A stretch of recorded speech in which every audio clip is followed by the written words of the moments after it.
Livre no mercado após deixar o Fulham, o meio atacante William pode jogar no Brasil, mas especificamente no Corinthians e no Santos? Fiz essa pergunta ao pai do atleta e no vídeo de hoje do canal do Nicola trago a resposta. Falo também sobre o interesse saudita na compra da SAF do Vasco. Formação importante no São Paulo, como é que andam as negociações para a reforma do Morumbis, tratativas com a W Torre. Falo ainda sobre o Flamengo, que acertou as vendas de Fabrício, Bruno e Wesley, quanto de dinheiro entra para o rubro-negro. Para completar, Agustin Giai, que não tem indo bem no Palmeiras, era alvo de um gigante inglês. Vou dar todos os detalhes, fala também sobre as últimas no mercado, bastidores, finanças e muito mais.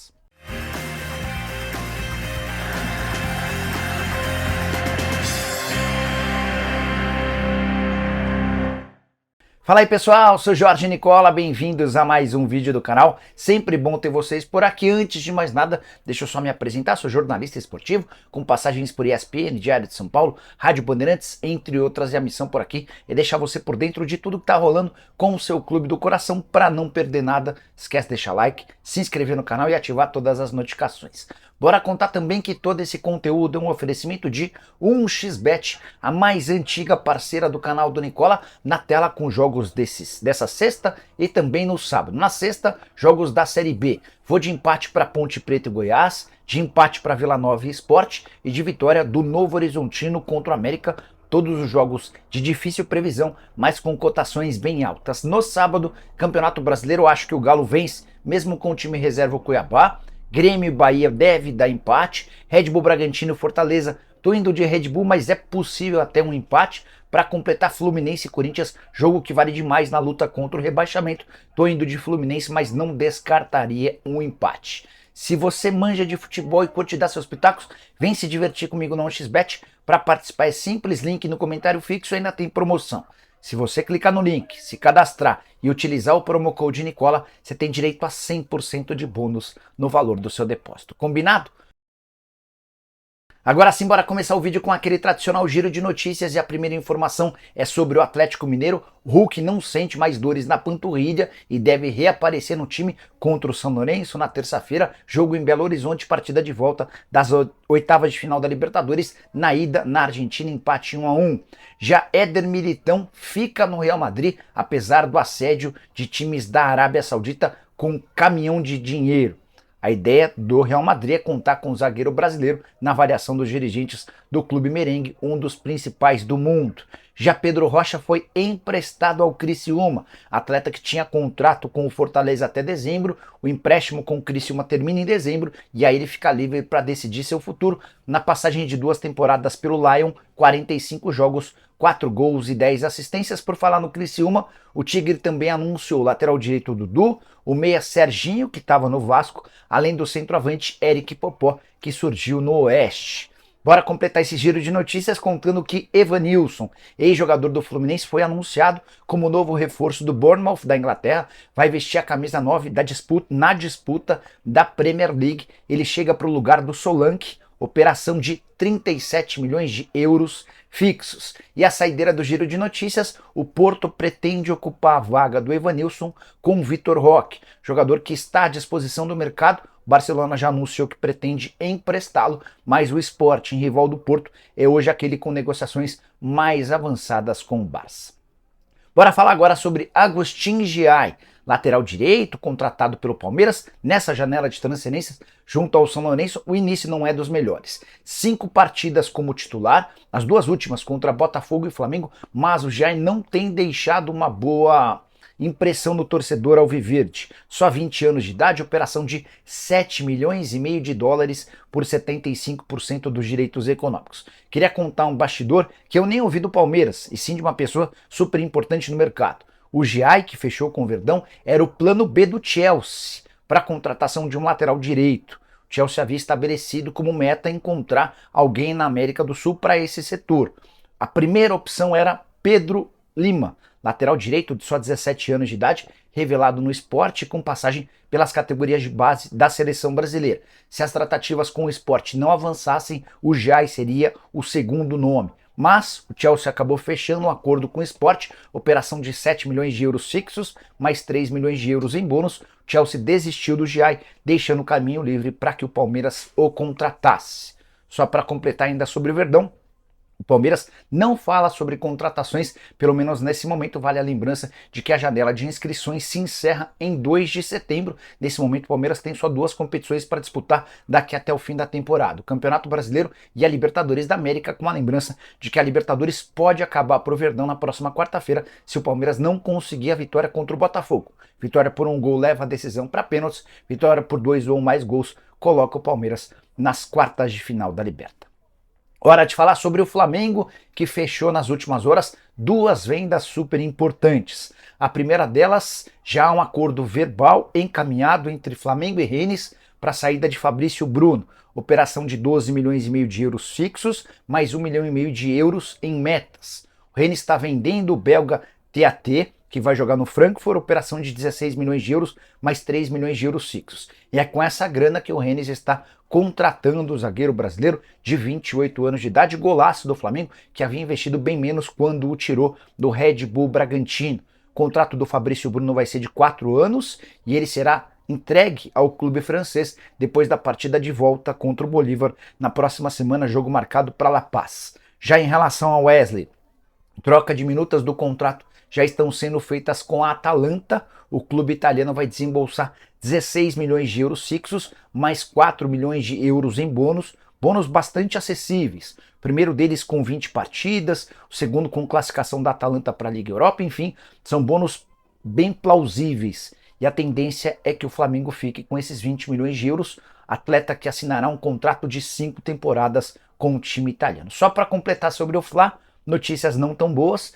Pedro deve desfalcar o Flamengo por pelo menos 2 semanas, está fora do confronto contra o Bolívar. Ele sentiu uma contratura muscular no jogo dessa quinta, né?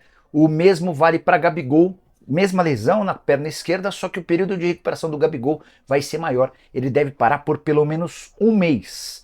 E o Flamengo terá muitas dificuldades para montar seu ataque no confronto de La Paz. Existe até uma possibilidade de o Bruno Henrique ser improvisado como centroavante. A saideira sobre o rubro-negro: nessa sexta-feira o Flamengo assinou uma escritura, ou melhor, a assinatura de promessa de compra e venda do terreno no gasômetro. Era o último passo burocrático para que o terreno lá no gasômetro passasse a ser do Fla. O rubro-negro vai desembolsar 130, já desembolsou, né? 138 milhões para aquisição do espaço, que receberá num futuro não tão distante o seu estádio. Bora falar agora sobre as negociações entre São Paulo e W Torre para a reforma do Morumbis. Aquela ideia de rebaixar o gramado, criar mais uma arquibancada, permitindo que o estádio tricolor tenha uma capacidade de até 85 mil pessoas. Algumas semanas atrás trouxe um vídeo contando que estava tudo bastante distante. Agora o Eduardo Toni, diretor de marketing do São Paulo, concedeu uma entrevista ao GE. Ele não disse abertamente, com todas as letras isso, mas foi o meu entendimento a partir das palavras do diretor. Ele conta que ainda não há um acordo financeiro entre as partes, nem em relação às contrapartidas que o São Paulo oferecerá para a W Torre para que a construtora invista pelo menos 500 milhões de reais na obra.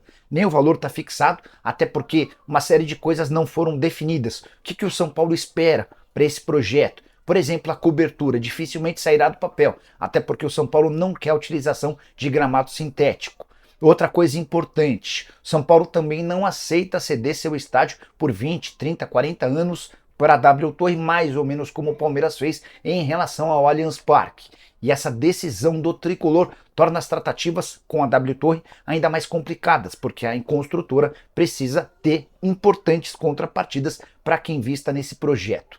Previsão sobre o início das obras: não há nada definido até esse momento. E olha que a gente já está na metade do mês de agosto. O memorando de entendimento assinado em dezembro prevê e tem duração de 1 ano. Se até dezembro desse ano São Paulo e W Torre não chegarem a um consenso para darem o próximo passo, esse memorando deixa de ter valor.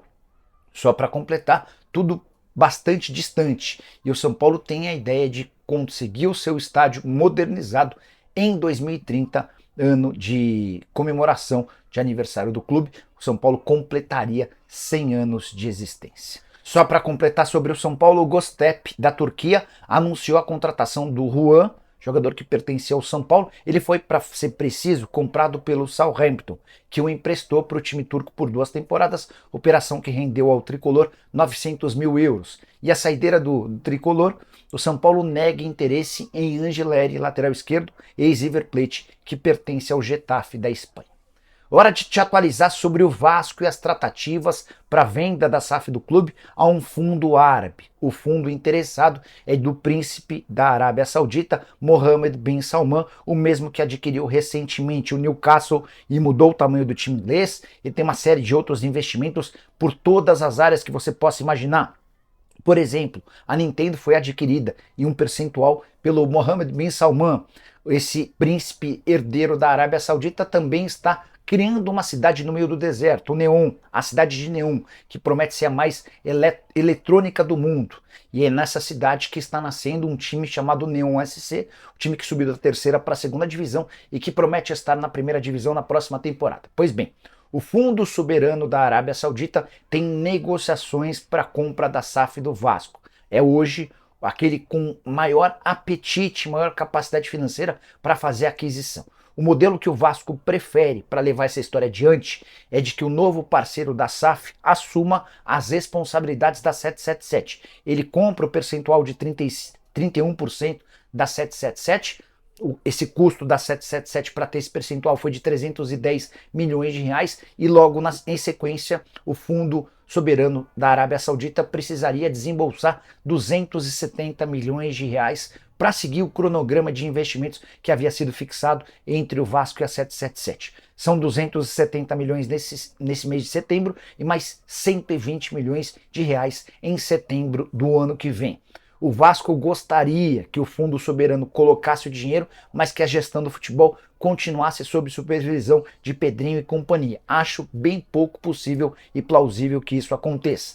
Se os caras vão colocar o dinheiro, tenho certeza que eles vão querer tocar o departamento de futebol com pessoas da sua confiança. É assim que tem funcionado no Newcastle, entre outros clubes. Aguardemos cenas dos próximos capítulos. Se o Vasco de fato for comprado pelos responsáveis pelo Newcastle e ligados ao Mohammed bin Salman, dá para dizer que o Vasco vai se transformar em um dos clubes mais ricos das Américas, mudando certamente de patamar. Só para completar em relação ao Cruz Maltino, o valuation do Vasco hoje, partindo do princípio da reforma de São Januário, que é algo que vai acontecer, esse valuation, o valor do clube, ultrapassa 1 bilhão de reais.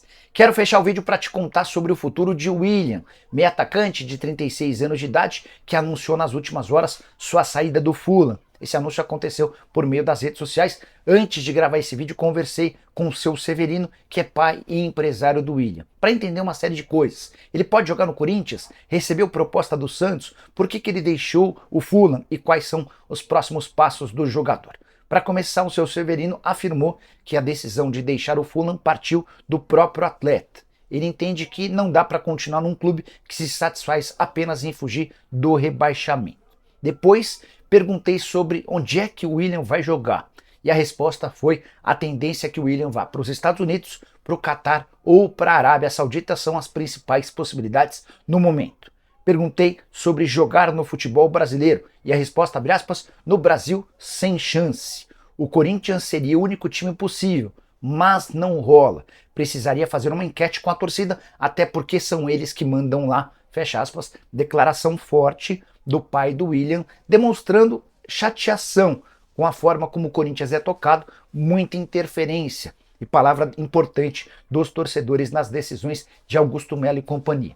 Severino garante que não há possibilidade de acordo com o Corinthians e conta também que em outro clube rival do Corinthians o William nem cogita essa possibilidade. O Santos chegou a oferecer um contrato longo para transformar o William numa referência do time. Não há nenhuma possibilidade dessa história avançar. Hoje o William passa férias ao lado da família na casa que eles têm nos Estados Unidos. Até por isso, não descartaria que o cenário mais plausível seja que o William atue na Major League Soccer. Caberia no seu time do coração? Você gostaria de contar com um meio atacante que não conseguiu sucesso em sua última passagem pelo Timão? Use espaço para comentário, avalia. Só não esquece de deixar like, de se inscrever no canal. A gente se encontra às 7, tem programa do Nicola. Tchau!